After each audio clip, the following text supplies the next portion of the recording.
Okay, so we will call this meeting to order. Oh, it's 12:59. My internal clock is ahead. I got 1 o'clock. You do? Okay. Yeah. Androids versus. The clock on the wall says it's after 1, so. Okay, we'll call this meeting to order. We'll call it 1 o'clock exactly. All right, roll call. Trina. Here. Jessica.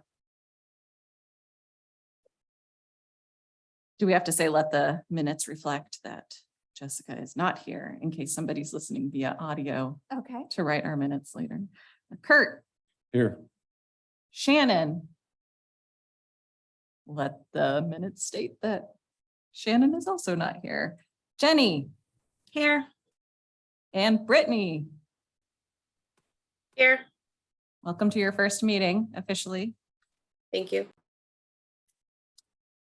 Okay, meeting minutes. We have 3 sets of meeting minutes to approve. Is there any discussion that needs to be had about any of the meeting minutes? When you make your motion, you can just move to approve the consent agenda and wrap all of it in together. Okay. Okay. So I don't see or hear any discussion that needs to happen. Somebody like to make a motion? I move we accept the Consent agenda. consent agenda. Second. Okay, thank you. All those in favor of approving the consent agenda, say aye. Aye. Aye. All those opposed? Motion passes. We're moving on now to the citizen comments portion of our agenda. Do we have any citizens to make comments? There are no attendees online or in person. That moves us to the committee business portion of the agenda. Alan, you're our guest today. Hello. Hi. We are going to be reviewing the housing code updates with the city planner, Alan over here. Thank you for being here. Sure. I'll let you introduce yourself and the work that we're going to talk about. Sure. So my name is Alan Wilson. I am a new city planner here, and we are going to go, or the DEI committee is going to review the housing code amendments today and just look at those. Hopefully you've all had a chance to look through those before now. But yeah, they are, we wanted you to take a look at them and like through an equity lens and see if, if anything popped out to you that you wanted to share with us about the amendments. Great. Are we putting it up on the Yep. the big screen? Hold on a second. It's a brand new computer. And Oh, this would help. so Oh my gosh. are we, That helps. Sorry about that. And we see okay. And Jessica joined Jessica joined at 1:02. at 1:02. Thank you. Yes. 25. There we go. Okay. So share screen now. Okay. Share screen. Okay. All right, we seen that? Yeah. Okay. So I will leave it to you. I'm sorry. No, it's okay. Aaron? Yeah. Yeah, and if you have any questions about the amendments themselves, sorry. Okay, yeah, and if there's any questions about any of the language in there or the code itself, I am here to hopefully offer some guidance.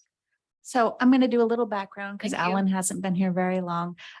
We started this process over a year ago, and they have brought this before us kind of in more of the strategy phase where we did discuss strategies and what we felt, was a good idea, what was not a good idea. And then they took those strategies and turned it into code. So a lot of these things are things we've already discussed, but here's the code language that will need to change. So if we scroll down to where the code starts, and says draft appendix A. Yep, a little bit further. Which is draft amendments to the Estacada Municipal Code. And these draft amendments are based on the DEIs, the city council, the community engagement. So they had a lot of work going into this before we got to this point. This first portion here is definitions. And a lot of these definitions are pretty basic. They're changing some of the way we describe things, such as distinguishing common wall dwellings from other forms of attached housing. So common wall dwellings saying that each dwelling has its own lot, like a townhouse, as opposed to a duplex or a triplex, which are common wall dwellings, but they don't have their own lot. Then modifying multifamily dwellings to exclude triplexes and fourplex, because we wanted to create a definition for middle housing. So we did talk a lot about middle housing when they came and did the presentation with us. So you'll see it goes down, says we're creating a new definition for middle housing, which includes duplex, triplex, fourplex, common wall dwellings, and cottage clusters. And then modified definition of factory built dwelling to fall under the definition of single family home. So you can see in red where they changed some of this language.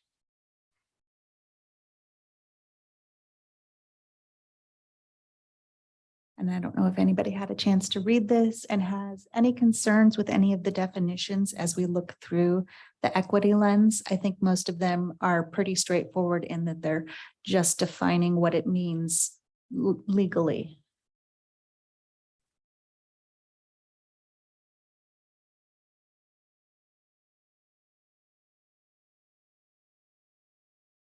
Can you explain why Yeah. there have to be separate definitions for modular homes, mobile homes? I think my understanding is that back in the 70s, they were all called mobile homes. And then manufactured homes became the preferred term. And since then they've been used interchangeably. And I think it's just to clarify that mobile homes and manufactured homes are the same. Does it have something to do with like the lack of a permanent foundation, or like what does it have to do with the housing code? That's Right, yeah, they are considered to be separate types of housing. So manufactured homes are often juxtaposed with what's generally called stick built, just with foundations and framed out rather than built off-site and then delivered and installed. But there have been some changes to state code, I believe, that You cannot exclude manufactured homes from anywhere you allow single family dwellings. okay. so the language has just been updated to reflect that. Okay, but there are like some requirements that don't apply to a manufactured home that would to a stick-built home or in building. Is it more of a necessity to differentiate for building code versus? Yeah, Just Building for code the is building definitely, code, definitely different, but I Mhm. think, what Elena is saying is that zones that allow for single family housing can't disqualify manufactured homes on that. But they can disqualify mobile homes. Well, that's what I'm not really sure. There, in the way that it is written here, a mobile home is a manufactured dwelling constructed between January 1st, 1926 and June 15th, 1976. And we say that, oops, scrolled too fast, sorry. And that we say here that manufactured dwelling includes the following. So we don't differentiate between manufactured homes and mobile homes. They are both considered manufactured dwellings. And so we would consider them allowable anywhere we would allow a stick-built house in a single family. And is there anywhere else that manufactured dwellings are called out in any way throughout the code separately? I don't know. I'd have Okay. to do like a search of Okay. the. That's why I'm just trying to Yeah. make sure that there's no exclusion. I mean, it's good to hear that you're saying that anywhere that a single family home is allowed, a manufactured home is allowed, just wanting to see what the other implications of those differentiated definitions. So this area of the code, Title 16, is like the chapter of the code. This is all the development stuff. So this whole chapter has been scoured and looked at really closely. So I don't imagine that there's any place where there's language that's inconsistent with this that has to do with manufactured or mobile homes. Because typically, I mean, I've been around in the construction business. My parents were manufactured home. The difference between a manufactured home and a mobile home, Mhm. one has wheels and a hitch, and the other one is a stick-built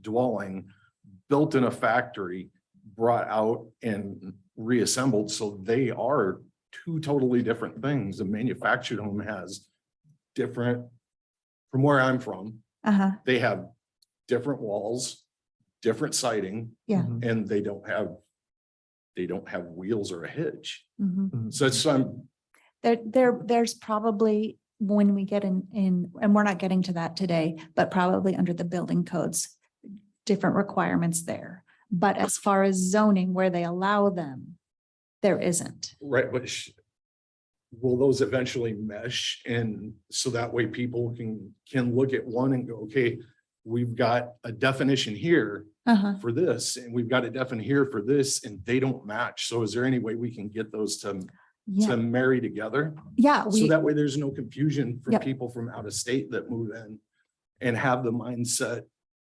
of different areas of the country that define them different. I don't know what they look like in the building codes, but we can certainly put that on our list. We do have a list of code amendments. We're not looking at that today, Right. but for future code amendments, we can put that on our list to look at that in under building codes to make sure Okay. that the definitions match. Yeah, because For the purpose of this document, though, they're both being brought in under one Right. umbrella. Yes. Right, it's just about allowances. It's Yeah. not about definitions of installation or anything like that. right, I'm just saying, Yeah. it gets confusing. Yep. Totally. 100%. And that's why we're trying to clear up Gotcha. confusion by including them all in this section of the code. We can look at later when we address the building code. The one I didn't get was the shared walled dwelling. Yes. On two different lots. Yes, So basically you have two houses that are put together that don't have a 5-foot setback. Exactly. it's yeah, like share will come off. condos, townhomes, that you own the little strip of land. Like That it sits on. that it back sits and on forward. back and forth. And then you have a shared wall, so there is Huh. not, so, It's right on the property line. Yeah. yeah. Mhm. Do uh-huh. we have any of those in Estacada? Not that I know I of, don't know. do we? You're on Lake Shore, isn't there duplexes or? Yeah, but I don't, they're not separate Separate lots. lands. That, Yeah. yeah, Yeah, because I was trying to figure out what, but it does, that would actually be a good benefit for a homeowner to own the land Mhm. and have the duplex. That actually isn't a bad And idea. that's middle housing. Yeah. Yes, Okay. yep, Basically, anything that's greater than a single family detached dwelling and less than a big apartment building is considered middle housing. okay. So are we good then with our definitions? Fantastic, okay. So we will move down to the zoning districts.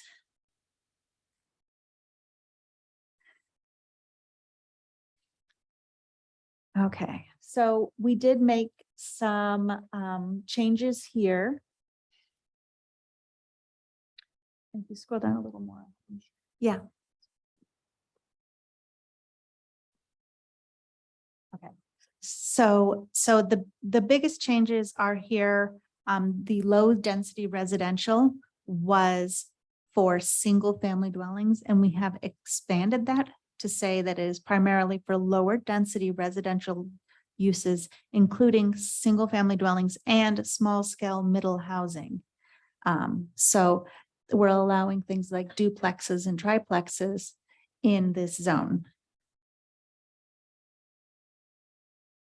Whereas before it was only single family houses. Is it easier to change the definition than it is to change the zoning? Is that why? Yes. It not necessarily, because it all has to go through the same process because it's all in the development code. But well, in a sense, it is easier in this process to change what the zone allows than to go through and do a whole zone change, like zone by zone, or, Okay. area by area. So it's a more efficient way to just allow for a bit greater density, for us to allow for more middle housing in these zones. And I think you remember we had the discussion with the consultants where we don't quite meet the requirements for is it House Bill 2001? Yeah, House Bill 2001 mandates that cities over 10,000 people adopt this kind of go through this process that we're going through right now in order to allow for greater density and for the middle housing to be built, specifically ADUs and duplexes in certain zones. Yeah, there's two tiers. It's 10,000 to 25,000 and then 25,000 to and up. But as you know, we're around 5,000 right now. And this process began well before I started. I'm not sure what who decided that we yeah. were going to do that, but yeah, it was decided that. We're growing in leaps and bounds. Yeah. We're gonna hit this 10,000. This prevents us from having to do this by the time before we hit the 10,000 again. So we're just being proactive. We're being proactive, Yeah, exactly. exactly. But I think if you look at this through the equity lens, this would allow more accessible housing to be built. So is there when there's being new proposals for building in the R1 zone, is there going to be something set up that's percentages of a certain percentage of? Yeah, it's still, Okay. they still have the setbacks and the lot sizes and the percentage of the lot coverage. So even though they're allowing duplexes to be built on single family lots, it's not necessarily going to be like super crowded. Yeah, I just mean that just because we're saying that this is allowed, are there going to be other things that are incentivizing or encouraging this type of building to happen in R1? No, I mean, No. it's just like Yeah. if somebody happens to have an R1 lot and they say, hey, I want to build a duplex, there's not going to be something preventing them. Correct. Exactly. Okay. Right. Yeah. Because right now, what someone who would want to do that, they would have to go through a conditional use process. It's more expensive, it's more time. So we're just looking to just Okay. make streamline the process if that's what someone wants to do. Okay.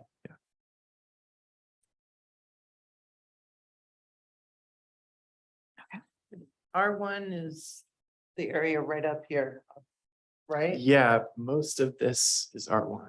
Right. Yeah. So there's already duplexes, apartments and everything else in there. I mean, Yeah, some of that stuff was built before they did the zoning or before they changed the zoning, some of those duplexes. And duplexes have been a conditional use, so people could build duplexes prior to this change. It was just a little longer process. Yeah, and more expensive. There's not really a whole lot of empty lots. I mean, we're not saying that R1 has 30% available open lots for people to come in and build on empty lots. A lot of those in a lot of the area in R1 is already built and it's Mhm. already established, correct? Correct. I mean, part of this is addressed a little later when we talk about internal conversions, so that the people who have houses already on these lots can do a conversion and turn it into a duplex or a triplex, depending on if they have the size. So Or they can add short-term rentals or. Or ADUs. Yeah. Yeah. okay.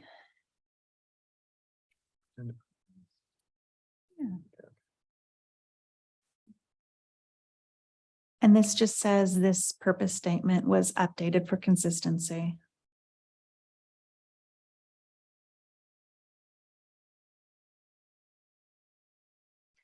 Here it goes. It talks in the commentary a bit about the things we've already talked, that says about the House bill that prohibits cities from subjecting manufactured homes to standards that don't apply to single family dwellings. So that's why it changes some of the uses permitted outright here.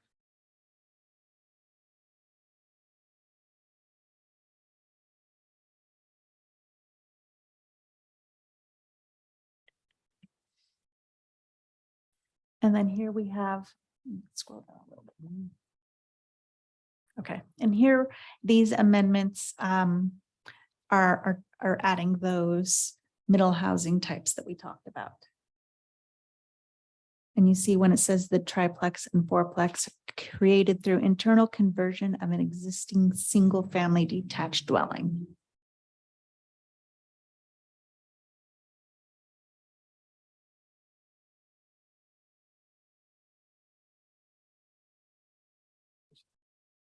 There. Yep, there. And then we removed it from conditional use because we put it in outright use.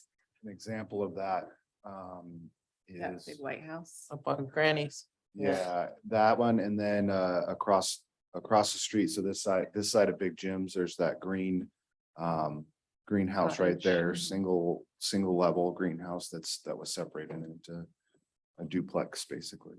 Okay. Thank So, you. yeah. Examples are always helpful. I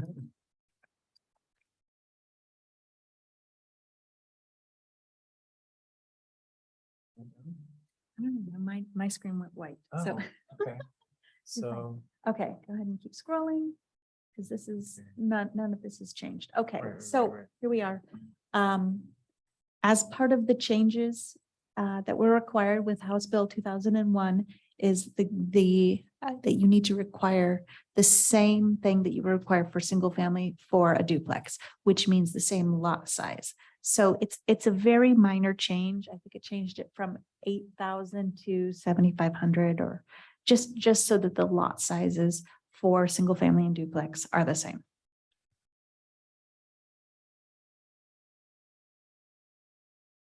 And you see, it says, single family dwelling, 7,500 square feet, duplex or two common wall, 3,750 per dwelling unit.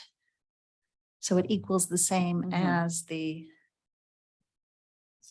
single family, yeah.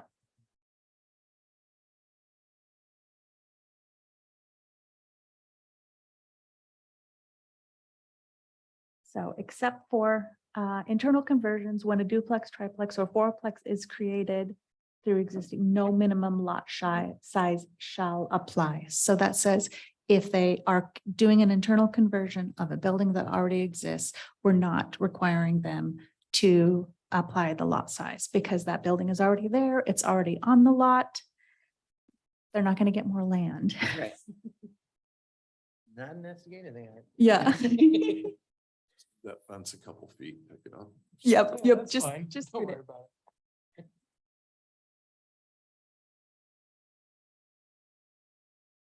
And this addresses, Trina, what you were talking about with, or what you're asking about with the common wall dwelling, where there's no setback, it's just right on the property line right there. So they're just making an allowance for the common wall. Oh. Sure, I can read it.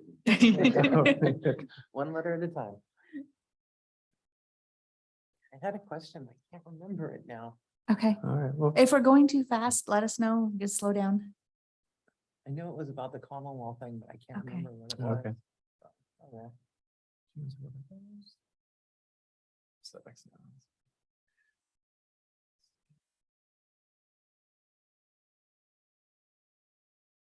Okay, and here we talked a little bit earlier about lot coverage to make sure that these, if you're building a duplex or triplex, it's not taking up so much space, is that they have lot coverage shall not occupy more than 55%, except for each common wall might occupy up to 70% of an individual lot because they won't have the side setbacks. They'll just have the front and the back. And then accessory dwelling units. This says that they can be allowed exceptions to rear setbacks. So you can build them further back. So if you had a detached accessory dwelling unit and a little mother-in-law, you could build it a little further back. Closer to your property line. Yes. Mhm. Mhm. Yeah, I think it's 15 feet in R1 right now, and they were talking about maybe 10 feet or something like that. But yeah, it was on that order.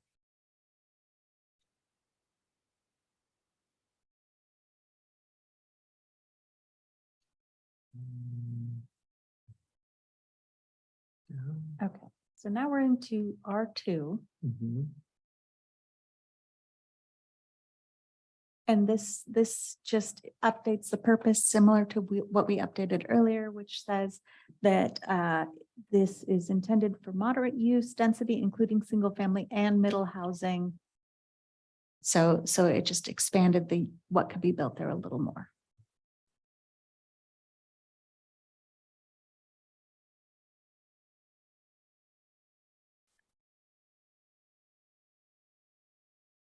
And yeah, here we updated it to move triplexes and fourplexes into outright permitted use as opposed to conditional uses. So R2, what's the most dense? So it goes from a single family home all the way up to what? Again, what was the other end? Cottage cluster or common wall dwellings that are up to 6 feet, 6 units. 6 sorry. units. Mhm. Okay.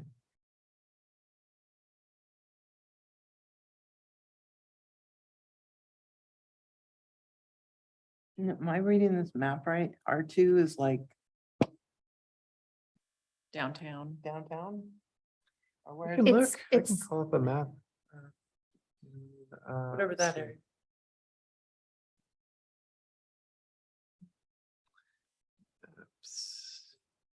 I'm not sure whether that's downtown or that's downtown. So R2 is, let's see what color that is. Ooh, bright yellow. Yeah. Yeah. So yeah, it's off to it's like northeast, east and northeast of here. Let me zoom in a little bit. Where are we? Okay. Is that Reagan Hill and Reagan Hill Heights? That's right. And then What do you across. guys Yeah, do? there's. It's up that way. There's And some of the stuff Reagan, down here. across the Pineview, and then highway. there's Right. Oh, I also get it. some This is the of the highway. Lake Shore Mhm. Yeah. portion is R2. Yeah, so all this yellow and then up to the Okay. west. Okay, I'm getting. This So is the it's not downtown. downtown. Downtown is the candy stripe. Gotcha. Yeah, this is on. Yeah. It's to the east. Mhm. The If left. there's no compass in right. here. And west. Oh, yeah. it's Yeah. And down west, there. yep. Uh-huh.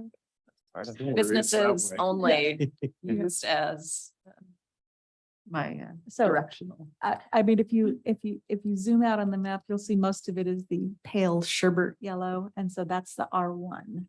Right. So there's not a whole lot of land that is zoned in the R2. So why do we have some, I mean, it's just a little place. Why don't we make that R1 too? To allow for greater density. Yeah. So these sections that came in, a lot of these came in and they asked to be in R2 probably because they wanted to have greater density. Wouldn't R1 be more density? No, No, that's no. single R1 is family. less. Oh, Yes. Yes, oh. yes. And then what's the one that goes beyond, what's the next one after R2 that would allow for like apartment There's an R3. complexes? Yeah. Yeah, there's an R3 and then there's mixed use downtown and those all have different allowances attached to them. There's a lot of zones. Do we Yeah. have any R3 designated? Yeah. Yeah, so this is the orange, so Okay. all in here. That's, I'd like to zoom in a little bit, but yeah, just to the west of us. and then This- just the one lot that has. There's a couple other Okay. lots that are. Randomly sprinkled. Mhm. Is that how normally city I- maps work? Oftentimes, okay. yeah. I mean, Patchwork. because people ask to be annexed in and then they can request when they're annexing what zoning they want to be, depending on if it's surrounded, you know, and the planning commission has guidelines and can make exceptions and, you know, I don't know how that happened. Yeah, I've a been lot here of this since stuff, January. yeah, a lot of this is baked in and we're just coming in and looking at it Look- too. Looking at the map, it looks like if you go up on where the other small orange, Mhm. Mhm. most of those look like where the existing apartment complexes are already. Probably. Yeah. Yeah, so I think that's what it is, because the Hillway Apartments, then the Mhm. Rivermill, the apartments by Rivermill School. Mhm. Yeah, that's what it looks like, is all of those other orange places are where there are existing apartments. Right, yeah, so the zone's called multifamily residential, so it's specifically for that. I believe it would also, and we'll probably get to it, I think it's R3, deal with R3 in this too, right? Yeah. I think that single family dwellings are also allowed In R3. in R3, I Well, think. let's get to it. But we'll We're get to jumping it. Yeah, ahead. yeah. Let's go back to the, Okay, Can I just ask one quick more question? I of don't course. yes. What usually, does a city usually determine, like, we have a space that we want to have changed to, like, that would be a great place for an apartment complex. Mhm. So we would like to have that changed to R3, or does it typically happen from the lot owner and them making the decision on what? It can be either or. Either, yeah. Yeah, sometimes you'll say, hey, this area is close to services, it's close to public transportation. This makes good sense from our point of view to be a higher density. So to have apartments here because, you know, it has more services, more public transportation, it's more walkable. There's a lot of different reasons. But sometimes the person who owns the lot, when they want to be annexed in, will request a certain zoning. So it can go either way. Okay. Just hard to plan, right? Well, that's what we're trying to do. Okay. And this is the R2 still, yeah. Yeah, we're still in R2. Okay. And this again, where we talked about how you're required to allow duplexes to be built anywhere a single family. So that updates the lot size here. So a single family was 5,000. That's not changed. We did update the duplex to be 2,500 square feet per dwelling unit to allow it anywhere a single family could be built. And how does that apply? Because triplex and fourplex Yep. are included in there also. Yes, Mhm. so that would be, Like, it's you'd the, have to have 7,500 square foot lot. It's 25 per dwelling okay, unit. that makes sense. Yeah. Yes.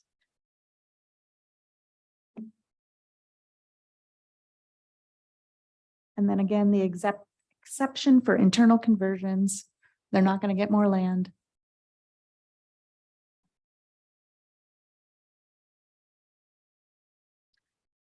And then we do talk a bit about the minimum density. So we'll get to that a little bit later, but where you talk about not allowing single family homes to be built in the high density areas, that's what the minimum density requirements are. And that's further down in 16.60.070. Did you really have that memorized? No, I just read it. You like sleep with it under your pillow? Oh, no, Or something happen? I have read this a few times though. Okay, here we This are. is in the right there. yeah, here's the multifamily R3. Mhm. And then outright permitted uses except for single family or manufactured. And then it says single family manufactured homes legally existing and it's assessed on their properties. Okay, so it says if they're already there, they're fine. However, they have the minimum, So no new. no new in that zone, just in that zone.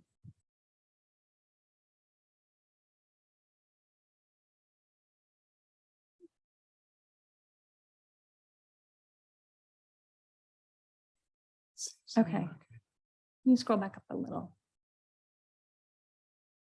So this talks a little bit, it says that the lot standards for middle housing types are the same as the R2.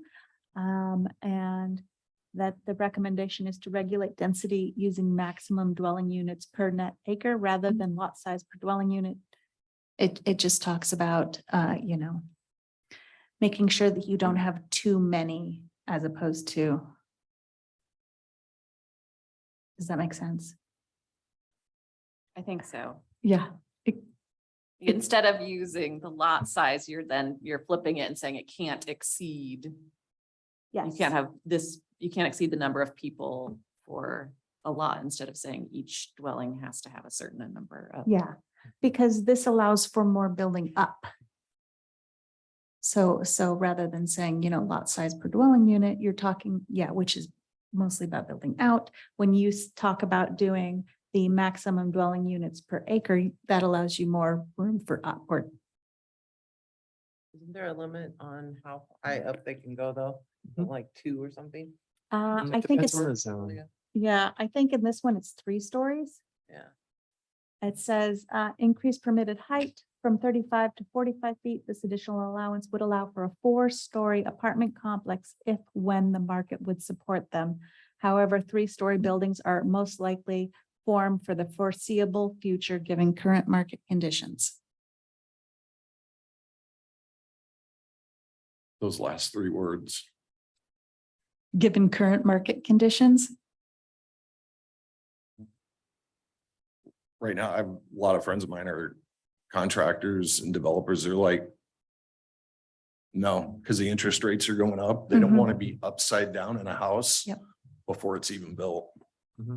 Well, and this is really talking about what would be rental units. You know, when you're talking about 3 or 4 stories, you're talking about apartment complexes or, you know, 6-plex, something like that. And so those will most likely be rental units. So it's more of a long-term investment. However, I do agree with interest rates. With the current market conditions, yeah.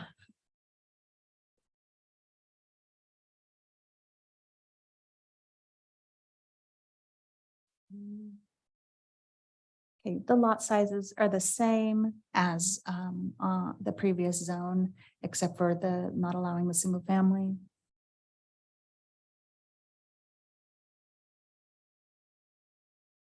Exceptions again. And here we have the maximum density is 30 dwelling units per net acre. Which I don't do the math. I don't know how many that comes to, but that just, as we talked about, allows for more upward growth. So I have a question on Yeah. the lot size for motel, hotel or resort. It says 1,500 square feet per guest unit. So on a 15,000 square foot lot, that's only 10 units. Shouldn't a motel, hotel or resort have like the same kind of description as an apartment complex would, where, you know, encouraging them to go, Mhm. you know, more units up with, you know, rather than, I mean, at that point, you know, if 10 units on a single level would be on a 15,000 square foot lot, that would be, It's hard to come by, which Yeah. means nobody's gonna want to develop that type Yeah. of property. yeah. What page are you looking at? So go back, scroll back up, Up a just little right bit. there, the Oh, bottom I see. line right there. Motel, hotel, Motel, resort. hotel or resort, 1,500 Mhm. square feet per guest unit. Yeah. That one seems to me like, you know, that the wording should be, you know, we won't, you know, build, you know, 3 levels. Preserve the land, Yeah. Yeah. build up, not out. So what I hear is that you're suggesting that should be similar to the maximum density, like under the multifamily, where it talks about the number of units per net acre as Yes. opposed to, okay. Yeah. Cause like I said, I mean, you know, the Red Fox, I mean, that's more than 10 or more than 10 units on that lot. Yeah. And that's, I don't know if that's, or how big that lot size is, but I mean, if it's 1,500 square feet per guest unit, I almost guarantee that lot's not big enough, you Mhm. know? That lot size isn't large enough to, you know.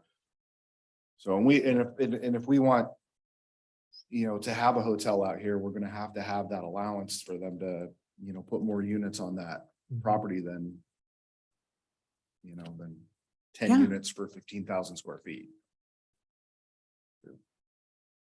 Yeah, we can bring that up with the consultant. That's it. Yeah. Yep. Good catch. That brings jobs. Yeah, because that's Allows people to afford 1.34 homes. acres over there. Yeah. So I don't know, you're right, though, that's lots too small. Yeah, for the amount of units and not just the amount of units that are there, but the amount of units that he plans on adding, you know, so. Okay. Yeah, we'll look into that. But back to the equity lens. I mean, That's city development, which, yes, brings Yes. jobs, which brings opportunity. and yeah. what right now it functions more as a long-term stay as opposed to a traditional motel and can serve as transitional housing. Right? In its use, in its current, the way it's currently being used. The way it's currently being, yeah. Yeah. Okay.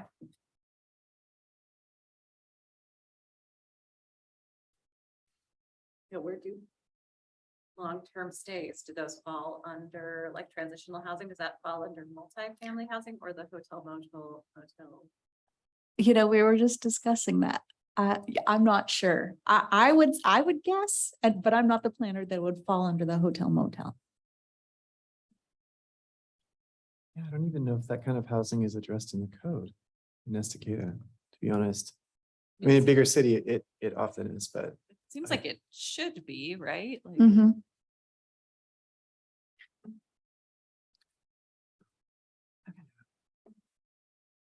keep going. Yep, keep going.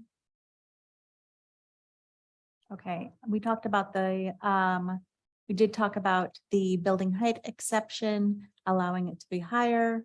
And then the lot coverage, which allows them to take up more of the lot. If they have a common wall dwelling, it's the same as was in the previous, so it could take up to 70% as opposed to 55%.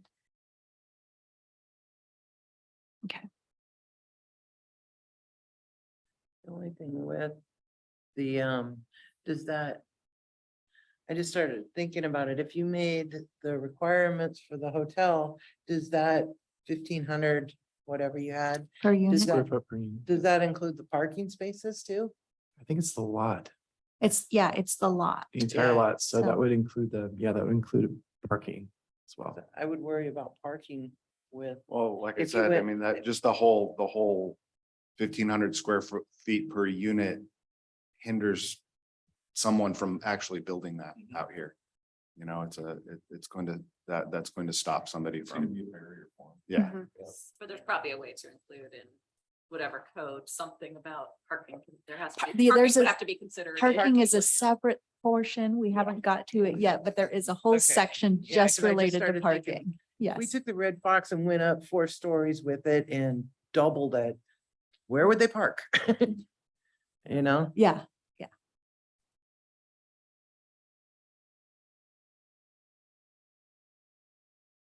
Okay, into a new zone, North County residential.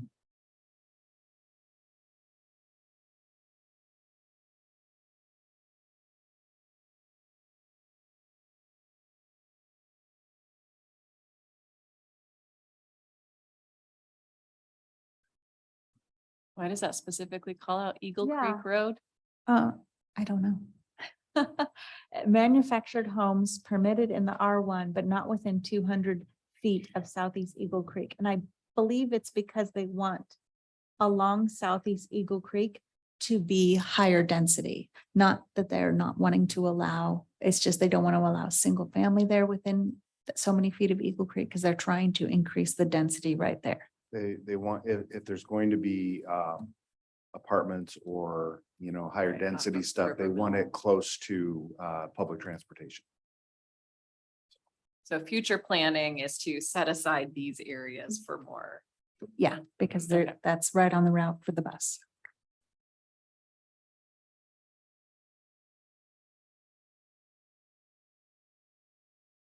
And so down here, we talk about the common wall dwellings with 5 or more units. We want them within 200 feet of Eagle Creek Road or in a street with a major collector classification. Right, so that you're not putting apartment complexes somewhere where Way there's. out. Mhm. You don't have the infrastructure to support it. Yeah, like just for example, you know, the Hillway apartments are set so far back, there's no easy access from the Hillway apartments to public transportation. Mhm. It's a long way from those apartments to. Is that public the one on transportation. Copeland?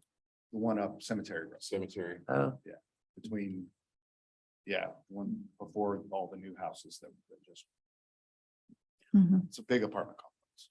oh, yeah, I know where you're Between the talking late about. seventies. Yeah, it's on this side of the road. Eighties architecture. Yes, And I the remember. early 2000s architecture. My neighborhood was built in the nineties. Okay.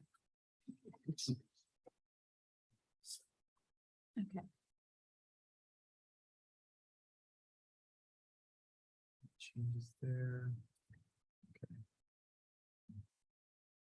So here, the lot size, very similar to above, except for you'll see that it says for common wall dwellings, instead of being 2,500, if it's over 5 units, it's 1,500 square feet per lot. So that makes it you could put them on skinnier lots. They still have to meet the guidelines for parking, for driveways, for all the other things. So, you know, I know that seems really small. People that drive trucks are not gonna live in those places. Unless they're really long and they can. Okay. And then maximum density here, again, it says that it's 30 dwelling units per net acre for those larger, like apartment complexes.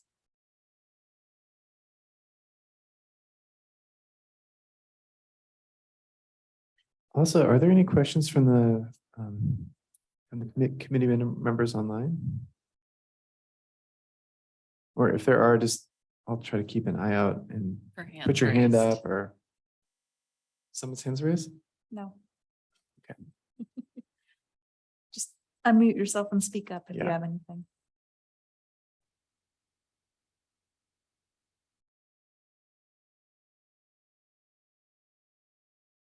Right, there's the height increase there. Allowance, Yeah, it's the same as the previous zone. right. So you can add probably up to 4 stories now. That's an R3. No, it's North County or North City. North res- City residential. I know.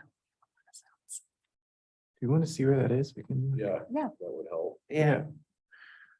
So North County, I think it's the pink. Let me look down at the. So there's 3 zones that are just for housing, and then we have several zones that are orange strip. mixed.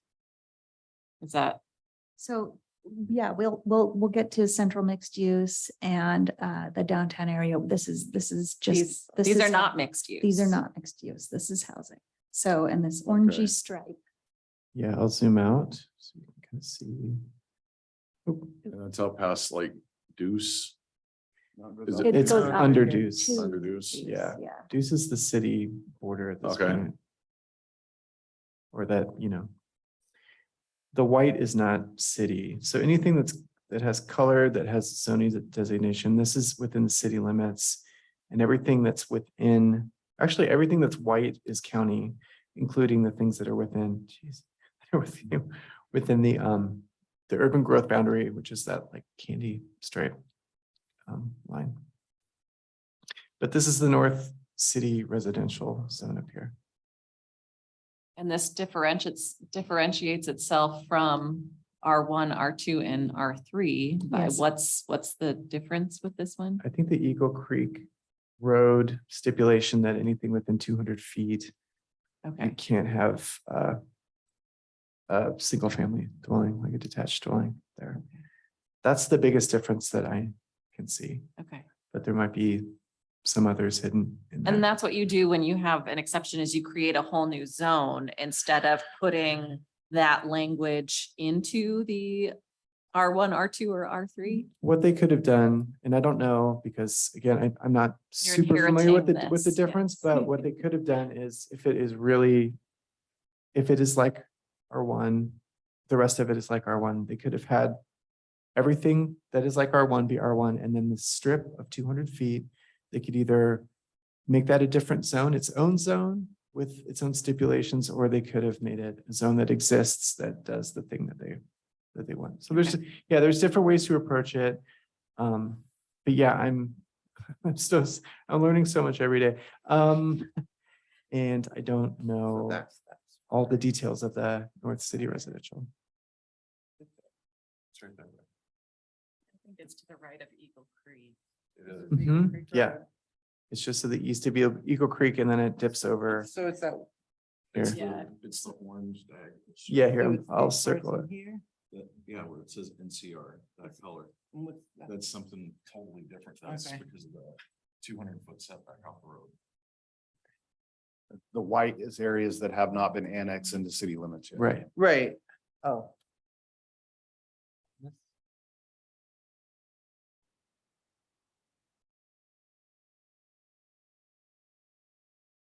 So Yeah. here, This right here has not been annexed in the city limits. It hasn't? No. Oh, it will be. You're just looking at a different color map. I think I'm in that white zone right there. That. I'm along Eagle Creek, right in that area. are- You would think that they would put. It's the farmland and residential. I think. Instead of putting the apartments over here, they would put them over this way All right. or over this way, so they're closer to the road.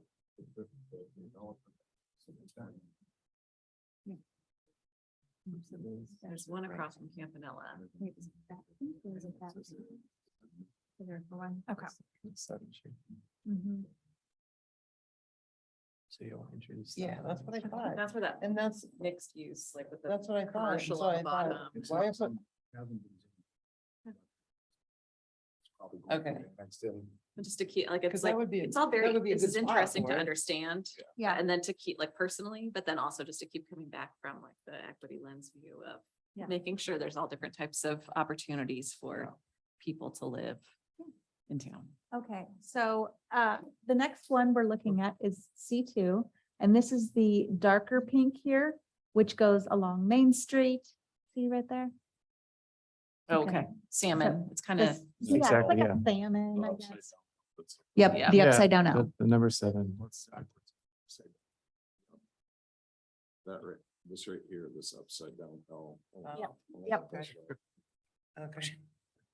Like a half a I T. know what it is. That's mean. Yeah, that's Main, and then that is that Wade? Yeah. 6? It's That's 6. Wade. It's 6. Yep, okay. So it's not, this doesn't apply to a huge swatch of property, but this is the, it's the mixed. So this one is really mixed use here. This one is the C2 is commercial residential, so it's meant to be mixed use. And it already is. And it already is, yes. is this one Main or that one Main? This one's Main. That one's Broadway. Yeah, this one's Okay, Main, okay. that one's I Broadway, always yeah. confuse. And this I is know. the, They always go and with and that it's the, portion. it's the upper portion when you get outside of downtown. Okay, So this is, they recommend prohibiting single family dwellings because they want higher density if they're putting in residential in the commercial sections. They also recommend that you allow all middle housing types as outright permitted uses.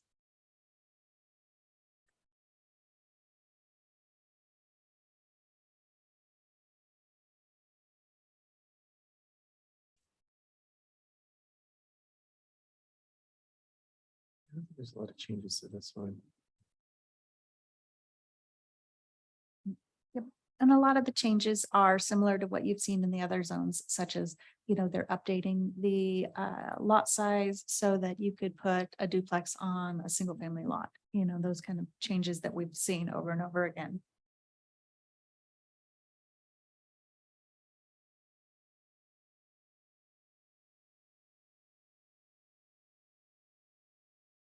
And that was it here. And now we're on mill area mixed use, which we'll show you on the map.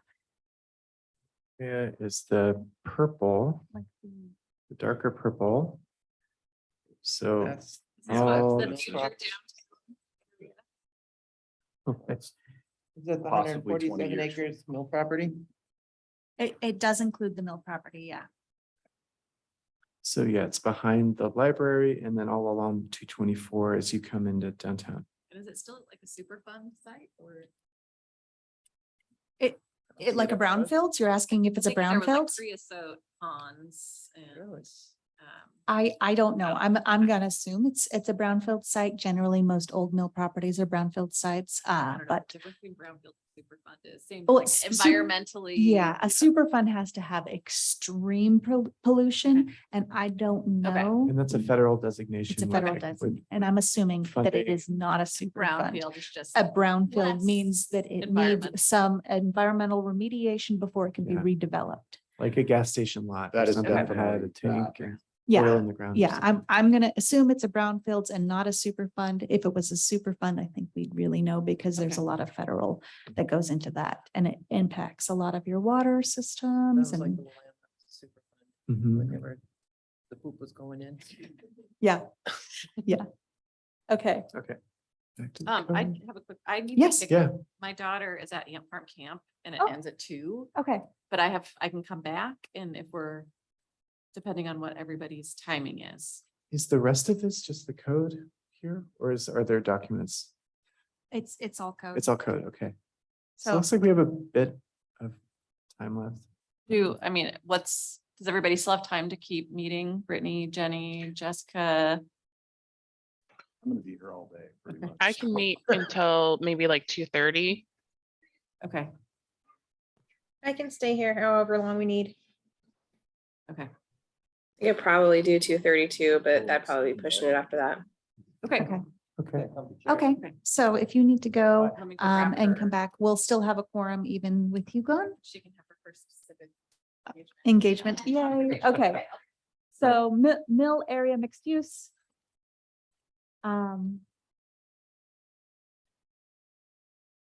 This, I don't think we've had any changes to this one really, but this one is kind of a plan development. So what they're looking for if somebody comes in, they want a plan development. So not like just one lot here, they're gonna come in with a whole plan for the area, which would include mixed use, like commercial, residential, that kind of thing. Yeah, because don't they want to build a school and everything else up there and stuff from what I heard? I don't know.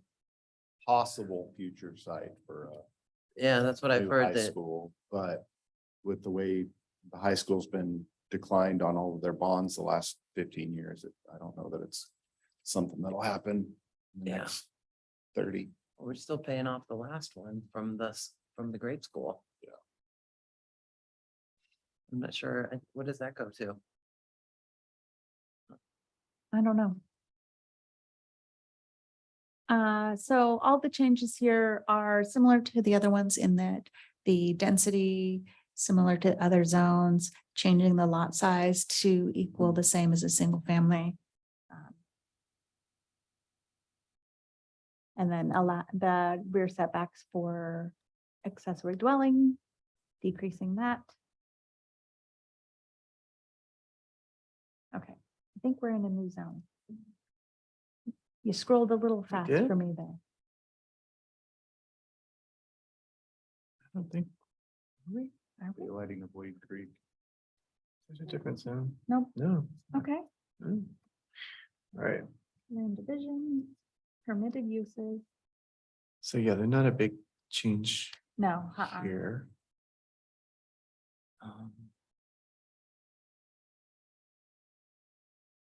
Yeah, it looks like the language is just changed in this zone to bring it in line with the other zones, the other residential zones.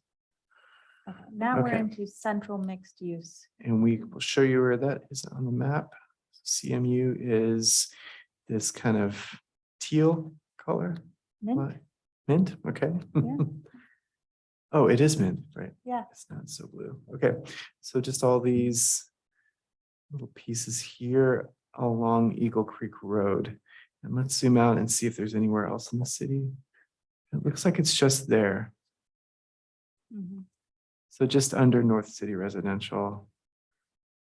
These bits. Okay, and the code says, let's see. Central mixed use. So the only thing that they changed Okay. is to add language for common wall dwellings. So they had multifamily dwellings, they added common wall dwellings. Most of the other information was already in there.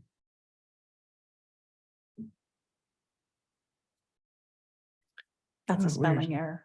Oh, was it? Yeah, Chimerical, right? yeah, yep. Okay, it's like, why did we do that? And here we are, we're just updating the lot size so that duplexes will fit on the single family lot. The rest of the sizing is pretty similar to the R3 zone in that you have 2,500 square feet per lot for the first 5 common wall dwelling units, and above 5, it's 1,500. So we did talk about the skinnier lots for when you have more than 5 common wall dwelling units.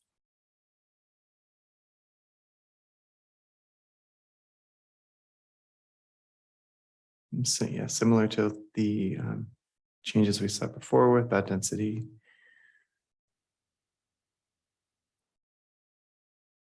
Setback. Okay.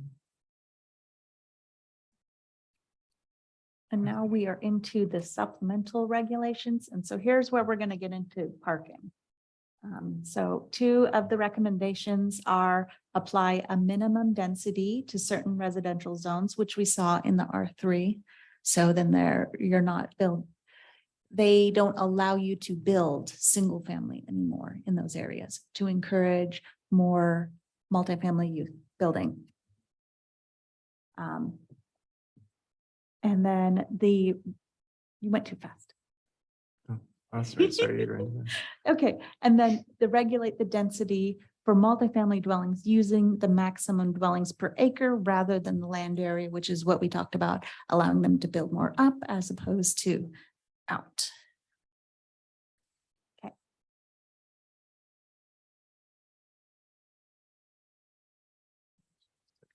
And that is definitions that talk about what maximum density is, what minimum density is. And here we scroll back up. Okay, minimum density is calculated, and it tells you how it's calculated, but they haven't decided on the number here. So you'll see that like refer to the net acreage, minimum net acreage of the site by, and it says 50, 60, 70, 80. That's because the council has not picked a number of what they want the minimum density. And I think they're going to discuss that tonight. And so if you guys have recommendations, we can take it to them. But so they're looking at what they want the minimum density to be. So for those places where they're encouraging them to build, how small can it be? Can it be, duplex, triplex, that kind of thing, except for they're doing like 50, 60, 70%. This is the question that Aaron asked earlier that I didn't want to speak up because I know we hadn't made a decision yet Yep. on the percentage, but yeah, it's just we're trying to decide, whether we want to allow, my brain's kind of 60, 40, 70, 30, but hasn't I still haven't locked in on one of those numbers yet. Does that make sense? Does anybody have any questions about that? Nope. Okay.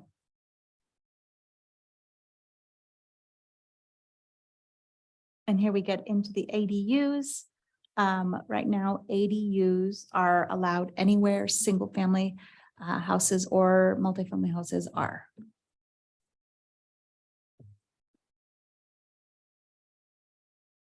So here is too fast. One option is to allow 2 ADUs in conjunction to a single family house. So, and we have talked about this. We already permit an ADU on a lot with a duplex. We could permit 2 ADUs.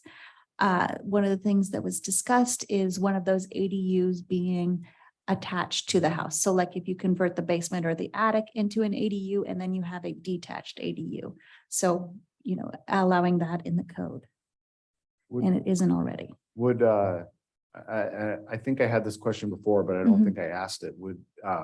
So if you had a garage that was separate from the house and you built an ADU above that, would that be considered an attached ADU or a detached ADU? Still be detached. Still detached, so Yeah. you couldn't have a second detached like ADU in the back of the lot. At I that don't know point. about that's a good question. I don't know if that question's been brought up. There's probably an answer in the code, but if you want me to find an answer, I can find an answer to that. Well, that one's just a curiosity. I don't know that there's many detached garages and, Yeah. built in Estacada or, Yeah. So, I mean, that Mhm. was just more curiosity than anything. Okay. So don't put a lot of time into it. Okay, I'm curious now that too. I'm gonna go ahead and do that. I know of one. Just because it's relatively new, it's up the street here. And like the first road that you turn to the left, Is that there's, Espinoza? yeah, I don't know, or like that 5.5 acre place that's before you get to River Mill. They've got the house and then there's like a covered walkway that goes to the garage. So those are you know what I'm saying? Yeah. those are the only two that I know of. I mean, I'm definitely not seeing them over here anywhere. So Aaron, you had a question earlier about the percentage. Do we have a percentage of, mixed use? And that was basically answered up here, but we as a council, I didn't say anything earlier because we haven't decided on a number yet. 50, 60, 70 or 80%. We haven't decided on the number yet, but there is, Okay. it is there. And Okay. Do we have anything in code to make it, let's say, I decide I want to do an ADU separate, turn the house part into and make it look sort of like Punky's? Is there anything in there that says it's gotta look good? There's the thing that just said in keeping with the new building should match or should be mindful of the style of building. Yeah. And there are stipulations in the building code around that. Those kinds of things, like design considerations. Okay. It does say it in here very specifically.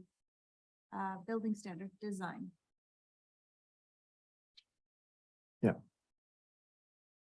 that's for new built, Yeah. not What about you? converting pre-existing into. Yeah, the idea is if you're converting your current building, you would have very little change to the outside of the building to notice that it has an ADU. So you might just add an extra door, which it does outline where you're supposed to put an ADU needs to have a entrance on the side, not on the front, based on the code. So if you are converting, let's say you're converting your basement to an ADU, you would probably just put in an extra door. So you wouldn't notice necessarily from the outside that there's two units there.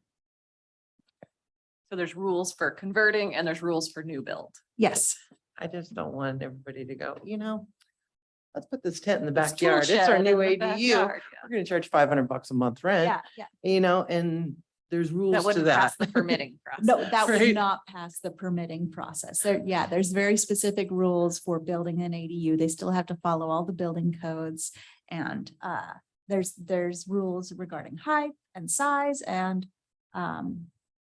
one of the main changes is that our code does currently say that we are requiring additional parking space, which legally we cannot according to the state, so that will be taken out. However, if we do allow 2 ADUs, we can require an additional parking space for the second ADU. Not the first, but Not the second. first, but the second. And you can require 2, not just 1. No, you Is that what can, you said? I think it's 1. Oh, okay. I thought you were saying 2. Yeah. Like to require all off-street parking for everybody in my neighborhood. Me too. I live on Shafford and the narrowing, and then when people park, it's one car through. Yeah. It's like, reminds me of my old stomping So ground. we should be doing things that Portland. encourage people to be carless. How Yeah. can we do that? So here's what we were talking about the design and appearance. It's saying that they should have at least 2 of the following design features in common with the primary dwelling, including exterior color, finish materials, roof pitch, eaves, or trim. And then the windows shall not be placed on any ADU building elevation that is facing or within 20 feet of an abutting residential property. Privacy, you don't want to be looking into your neighbor's house.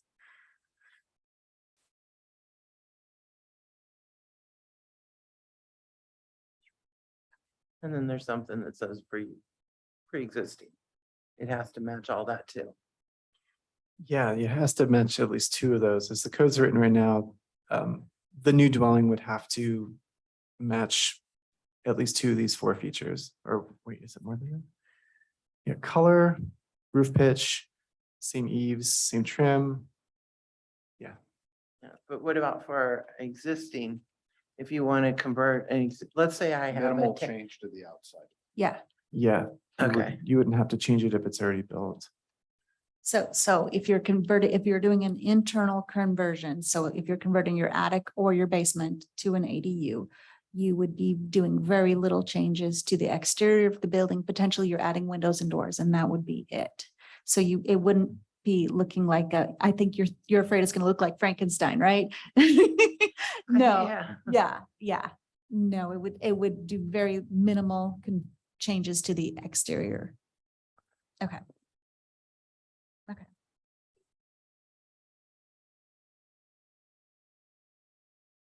And then here, it just talks about having the rear setbacks from the ADU. They recommend reducing it. And I don't believe that the council has decided exactly how it would be reduced, like how minimum. What you're picking on. The recommended allow reduce your setbacks for detached down to 5 feet for 1 story or 8 feet for 2 story. However, that has not been decided. So, that's from the rear of your property.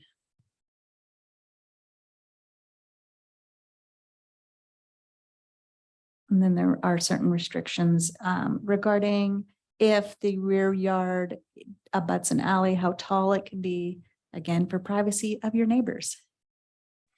And ADUs can, by definition, be short-term rental or long-term housing. Is there anything that stipulates? I don't believe there's anything that stipulates how it's used. So it could be like an Airbnb or mother-in-law quarters type thing. Okay. Mhm. Okay. And now we get into the always popular parking. So they did recommend changes to off-street, the minimum off-street parking requirements. Partially because it ended up being kind of weird when you get into some of the larger 3, 4, 5. So single family is the same, two off-street parking. For a duplex, they require 3 total.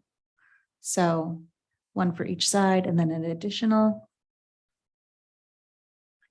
And then triplex, 4 total, again, 1 for each unit and an additional, and a fourplex. You have 5, so 1 for each unit and an additional. And then for common wall, you have 1 for each dwelling unit.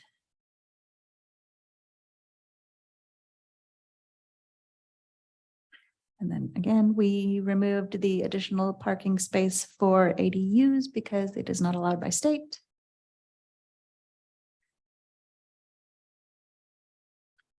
And reduce parking for transit access for sites outside the downtown zone.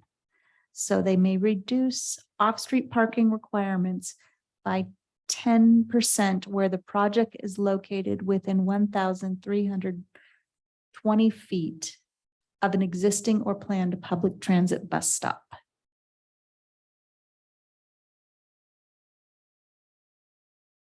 That's a quarter mile. Okay. Just Thank you. FYI. Sure. Wow. Just to- Yeah, because I was like, give you that's a the- weird number. Yeah. So if there is a transit mall a quarter mile away, Just a your bus stop. bus stop, Mhm.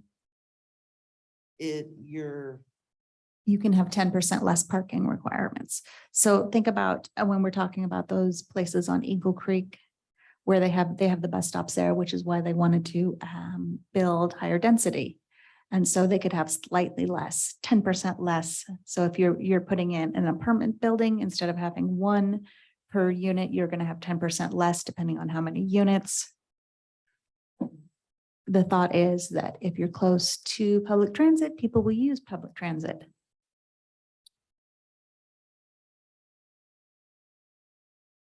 These are all, none of these are accepted yet. The council is going to discuss them tonight. So if you had comments or questions or concerns, you can always bring them to the council or tell me tonight and we can present them to council. And then here, reduce parking for internal conversions. So we talked about, they're not going to get more land if you convert your house into a duplex or a triplex. And so they're saying that instead of necessarily it was 2 per unit, it's going to fit what we talked about above. So if you convert your house to a triplex, it's going to be 3 spaces in total.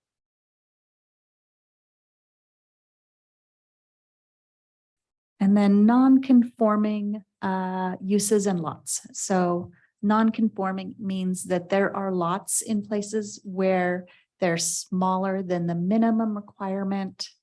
We see this in some of the river area over here, that the changes in the minimum requirements happened after those lots were already platted because they've been there forever. And so we want to allow people to build on those lots. So here we have some updates so that people can build on these non-conforming lots.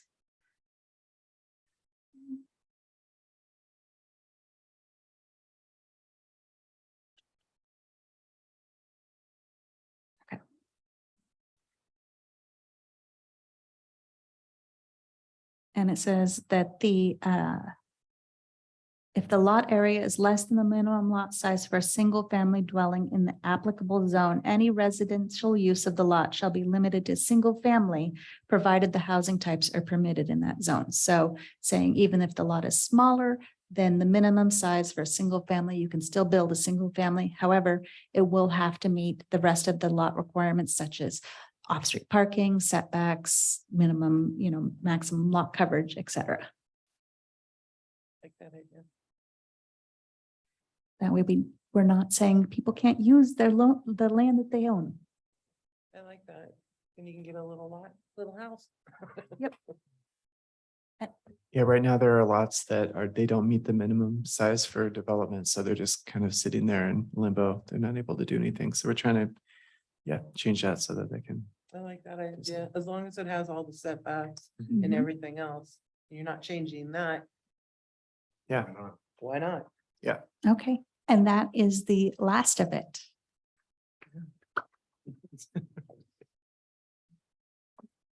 So did anybody have any questions or comments? Are there any concerns of anything we've talked about?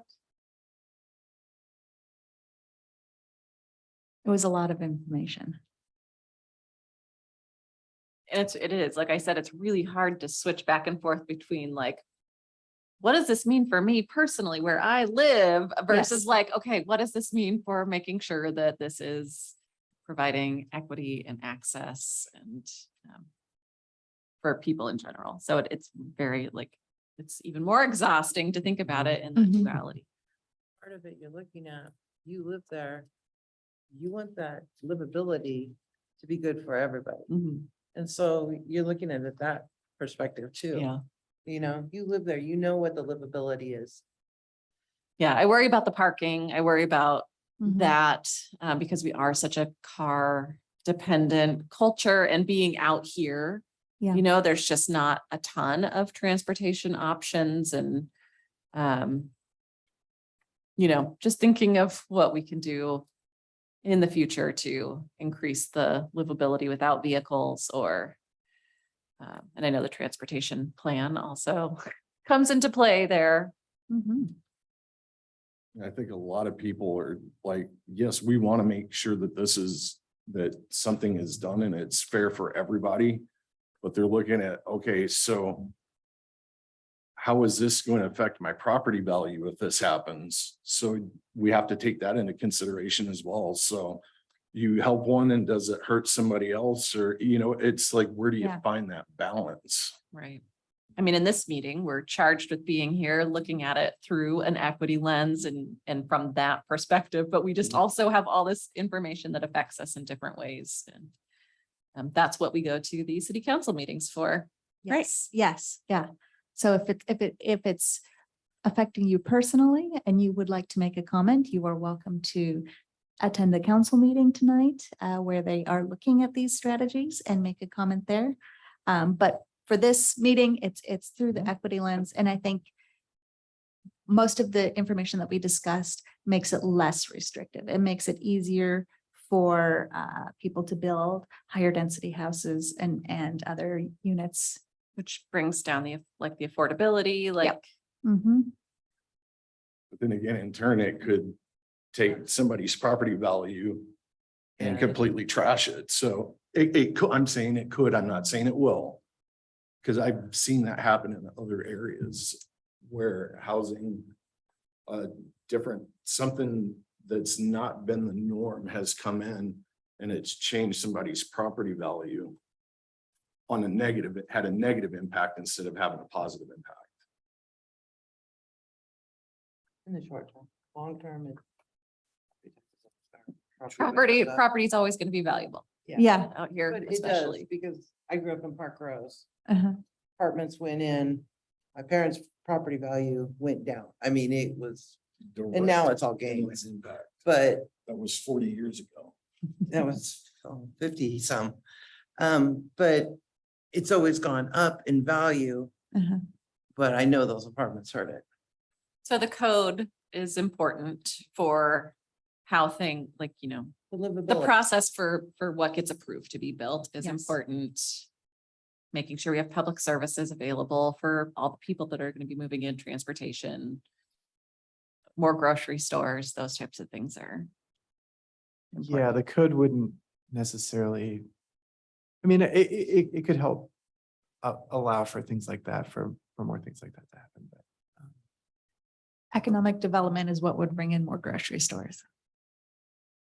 Mhm. Yeah. Yeah. Yep. Okay, does anybody online have any comments before we move off of this? No. Doesn't look like it. Nope. All right, thanks, Alan, for running us through. Sure, I hope that was helpful. It was. Yeah, okay. Did we have any current correspondence to discuss? I know Jenny has been in correspondence with the Arts Commission regarding the Day of the Dead, Dia de los Muertos, activity coming up in October. Right, Jenny? I don't- mean, Yeah, I and don't me have also. anything, don't have anything new on that because Nicole was supposed to come to our last meeting that we didn't have a quorum for, and she couldn't make it to this meeting. So I don't have any updates on that aside from, I've kind of passed the buck on that to Aaron. So updates on that will likely be coming from Aaron. And we'll try to reschedule Yes. Nicole McMerrick from the Arts Commission to come back and discuss the project with us soon. We can look at your next meeting agenda and see if she's able to make it then. Okay, and I don't think we had any other. I have not received any emails directed at the DEI committee. Okay, and do we have any citizens in attendance that would like to comment? We have 0 attendees online. Okay. All right, committee comments. No, Harper, do you have any comments for the Diversity, Equity and Inclusion Committee? No? Okay. Can I start? Yes, Jerry, go. So I had the pleasure of going to Harmony yesterday, meeting with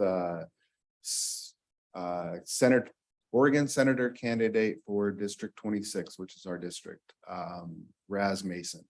Had a very, very long talk with her about things out here in Estacada, things that, priority things that we would like to see, and spoke with her about, the county not putting a lot of emphasis on on Highway 224 or Highway 211.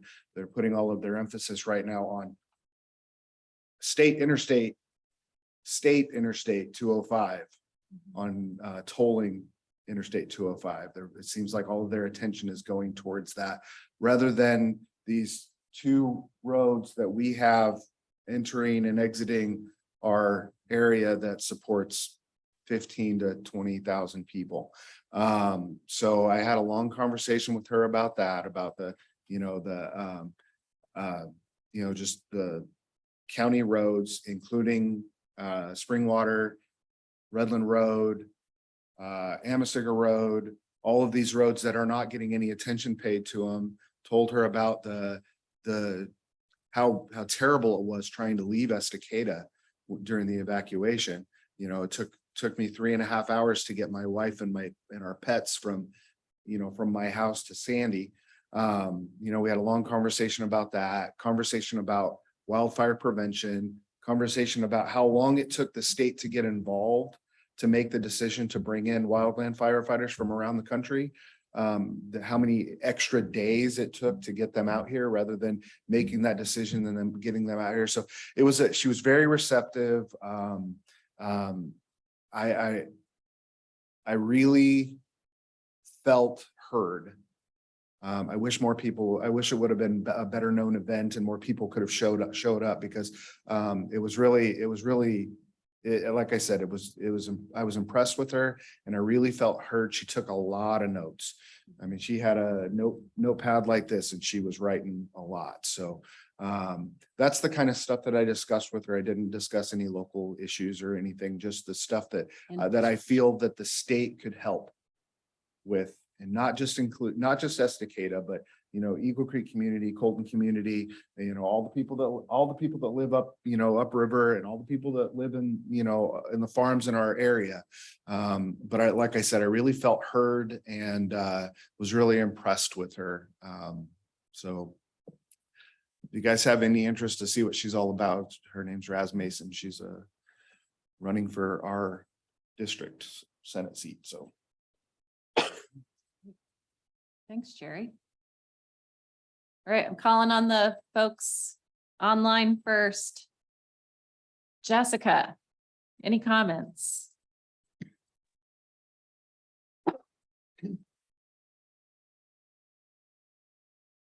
You came off mute, but we don't hear anything.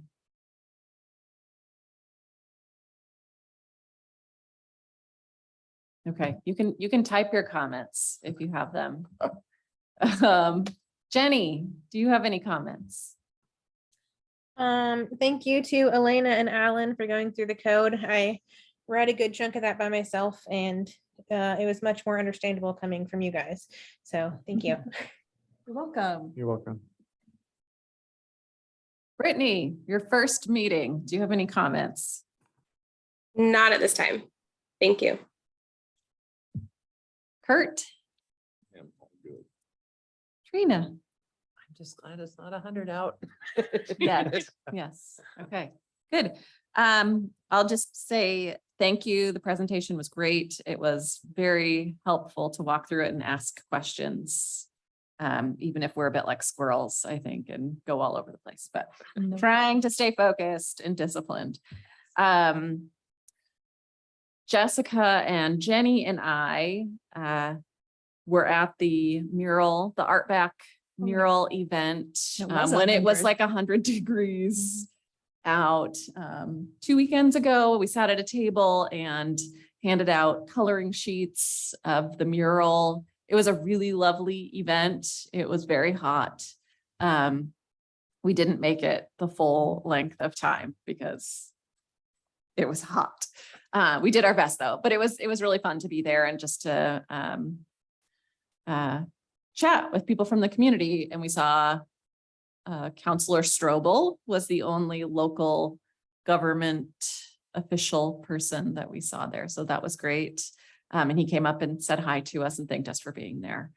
But it was a very nice event. If you haven't checked out the mural, I encourage you to do so. It's lovely. There's 3 lovely murals in that one spot, and then all the painting on the street as well, which should last for a few months.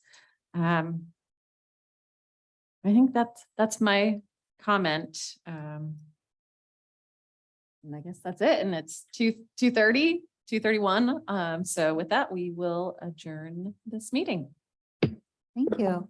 And remind you all that at 5 o'clock, we have the community barbecue on the lawn right here in front of City Hall, and everyone is invited to attend. Thank you. You're welcome. So I wasn't able. The last